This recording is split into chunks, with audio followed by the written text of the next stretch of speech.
আমাদের উৎসবের মরশুম মোটামুটি শেষ হলো। বাঙালির 12 মাসে 13 পার্বণ থাকলেও এই সময় আমাদের সব থেকে বড় উৎসব থাকাতে ভুরি ভোজের এক বিশাল আয়োজন থাকে। তবে অনেক হলো চিকেন, মাটন, স্পাইসি খাবার।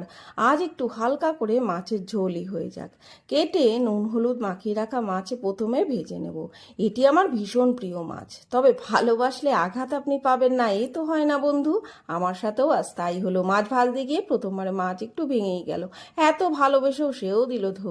যাই হোক, ভালোবাসায় নজর না লাগে কারো, দিলাম একটু কালো টিকা। আর প্রেমের রং নাকি লাল, টমেটো আর একটু লাল লঙ্কা গুঁড়ো দিলাম তাই।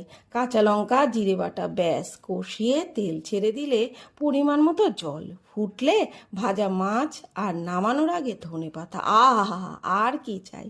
ভালোবাসায় যতই ধোকা খান না কেন, ভালো আপনি বাসবেনই। কি বলেন বন্ধু? ভিডিওটি ভালো লাগলে লাইক শেয়ার ও কমেন্ট করবেন। টাটা।